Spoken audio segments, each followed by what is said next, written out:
السلام علیکم ورحمۃ اللہ وبرکاتہ۔ انگلش لینگویج میں سب سے زیادہ استعمال ہونے والا لیٹر ای، جس کے بغیر ہم سادے سے جملے بھی استعمال نہیں کر سکتے ہیں، جیسے I am coming back to home, I feel like to eat something, even I love you بھی نہیں بول سکتے۔ جائے کہ ایک پورا ناول لکھ دینا، یہ حیران کن کام کیا ہے ایک مصنف نے جن کا نام ویلسن رائٹ ہے، ایک ناول لکھ کر کے جس کا نام گاڈس وے ہے، جو تقریباً 50,000 لفظوں پر مشتمل ہے، اور انہوں نے اس کتاب کے اندر ایک مرتبہ بھی لیٹر ای کا استعمال نہیں کیا ہے۔ بیسیکلی یہ ایک ٹرم ہے انگلش لینگویج کے اندر جسے لیپوگرام کہا جاتا ہے، کہ جس میں لکھنے والا اپنے آپ کو پابند کرتا ہے، اپنے آپ کو قید کرتا ہے کسی لفظ یا کسی حرف کے نہ استعمال کرنے میں۔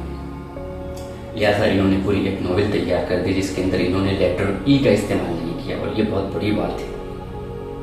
اسی طرح سے اسلامک اسکالر، پاکستان کے ایک بڑے اسلامک اسکالر جن کا نام مولانا محمد ولی رازی صاحب ہے، انہوں نے سیرت کے موضوع پر ایک کتاب لکھی جس کا نام ہادی عالم ہے، اور اسی ٹرم کو، لیپوگرامک ٹرمز کو یوز کرتے ہوئے انہوں نے لکھا ہے۔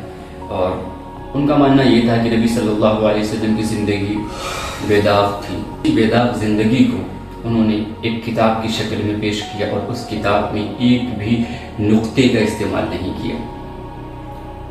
یہ علم والوں کی پہچان ہے۔ اسی طرح سے حضرت علی کرم اللہ وجہ نے ایک خطبہ دیا تھا جس خطبے کے اندر انہوں نے حرف الف کا استعمال نہیں کیا تھا، اور بیسیکلی حرف الف عربی زبان کا ایسا حرف ہے کہ 90% یہ استعمال ہوتا ہے کسی جملے کو بولنے میں، کسی جملے کو بیان کرنے کے لیے حرف الف کا استعمال کیا جاتا ہے۔ اور حضرت علی نے ایسا خطبہ دیا، اور وہ خطبہ طویل تھا، اس کے اندر انہوں نے حرف الف کو استعمال نہیں کیا۔ یہ تھی ان کی بلاغت، ان کی فصاحت۔ اور یہاں سے ہمیں پتہ چلتا ہے کہ ہمیں اپنی بات کو بیان کرنے کے لیے، اپنی بات کو کئی طرح سے واضح کرنے کے لیے، اپنی بات کو کئی طرح سے بیان کرنے کے لیے ہمارے پاس الفاظ کا ذخائر ہونا چاہیے۔ ہم اپنی بات کو کسی طرح سے پیش کر سکتے ہیں۔ جیسے پیار کے بارے میں اگر کہا جائے تو اس کے لیے محبت کا لفظ آتا ہے، الفت کا لفظ آتا ہے، عشق کا لفظ آتا ہے۔ آخر میں جاوید احمد صاحب کی وہ پیاری سی بات کہنا چاہتا ہوں، جس کو انہوں نے شعر کے انداز میں کہا کہ ہماری حقیقت اتنی ہی ہو سکتی ہے، ہماری حقیقت اتنی ہی ہو سکتی ہے جتنے ہمارے پاس الفاظ ہیں۔ السلام علیکم ورحمۃ اللہ وبرکاتہ۔